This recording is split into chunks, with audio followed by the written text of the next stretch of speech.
Сәлеметсіңдер ме балалар, ата-аналар? Алматы қаласы Түрксіб ауданы 7-ші оқушылар үйінің Сарыжайлау домбыра үйірмесінің жетекшісі Егенбердиева Шамшат Қайысқызы.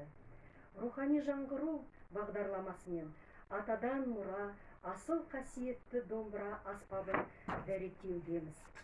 Жас ұрпақтың бойына асыл мұра аспапты үйренуіне бар мүмкіндікті пайдаланудамыз. Карантин болса да, біз мойымай домбыра ойнаудан бас тартпаймыз. Қазақ өнерін дәріптейміз.